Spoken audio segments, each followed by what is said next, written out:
ran on the Congress, he ran for Congress under the Ron Paul platform and was very active in the Ron Paul campaign for president.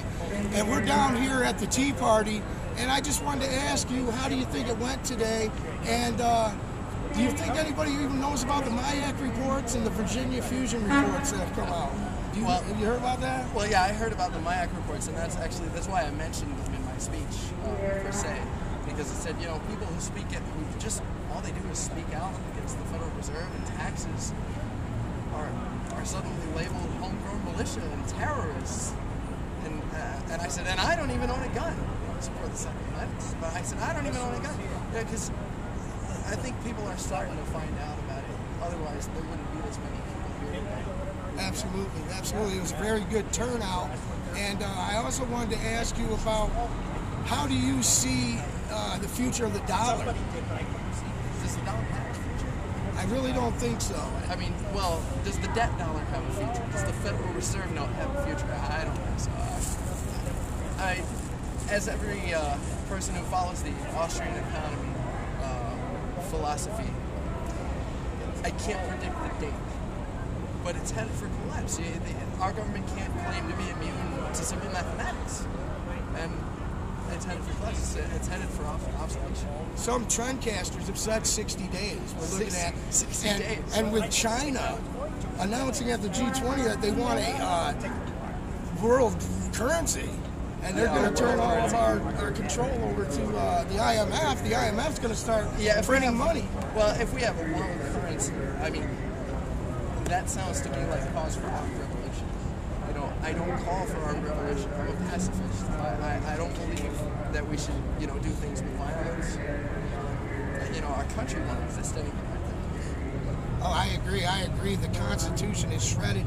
We need to actually start repealing some of this madness that they've set up for us. Yeah, absolutely. I mean, there's plenty of stuff. There's the Patriot Act. How about this? We have a congressman in office right now from this district, from the office that I ran,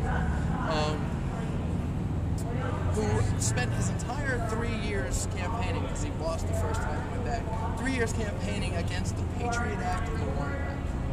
The other day at a town hall meeting, he says something about this new Medicare bill where they can see all your files. He said, well, we can read your emails already. Why shouldn't we at least have that? As though this were a good thing, something that he had just campaigned against for 3 years. And then somebody brought up the World Empire. Then Greg Holmes, our buddy from Liverpool, our buddy from Manlius in the Ron Paul group, brings up the World Empire and drawing it down, bringing home the troops. And what does our congressman, who spent 3 years campaigning against war, say? He says, you think that we should bring the troops home immediately from all over the world? Well, let me tell you something, buddy. You're in the minority. Holy crap. You know?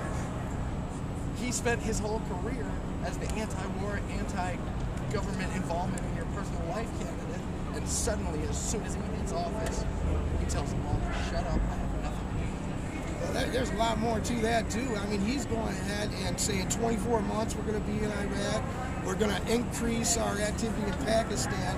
But not only that, he said no lobbyists. He's picked nothing but lobbyists. We've got Timothy Geithner. And we have more. Yeah, well, that, as Secretary Treasury. I kind of mentioned him in my speech there, too, because, you know, I said the same people who try to force their taxes on us get away with not paying them. But not only that, because it's not a big deal. That's really not a big deal, because I don't think anyone should pay. But they get away with not paying their taxes, and then they get paid in our tax dollars. That's your money. That's my money. That's our money. We worked hard for it, and they stole it from us. Absolutely. The figures are up over $8 trillion. And then you get back to the World Empire in Pakistan.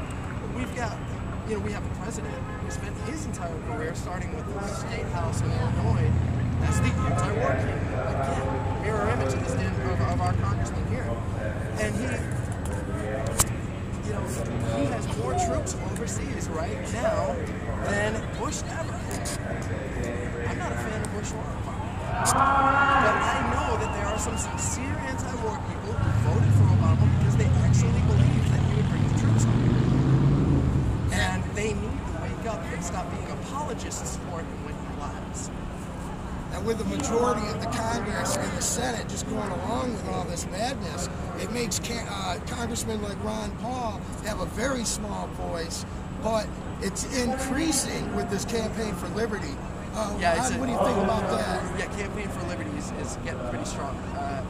This rally here is pretty much evidence that the constitutional movement is getting stronger, and it's because, you know, we're not going away. We woke up, and now we're awake. We're not going back to sleep. We're waking up every day. It's just great. I'm really encouraged by today's turnout, and probably the rest of the country did better than Yeah, in San Antonio, on the website, the Tea Party said, "Do not bring in the Fed signs. Do not bring in the Fed signs. Do not tread on the flags. Do not bring in anything against the UN." It was right on their website. The UN, a supranational organization. Yeah, no.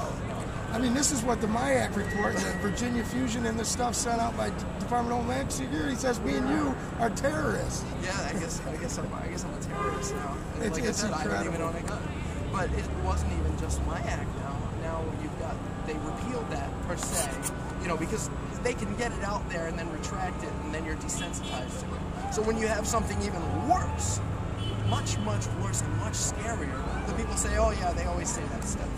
Because they heard the MIAC report, they heard the FBI Fusion Center, and they said, well, this is, you know, this is terrible. They spoke out against it, but then suddenly it was retracted. Now, Homeland Security, our national federal government, the chief of Homeland Security says these people are terrorists. And returning veterans are terrorists and white supremacists.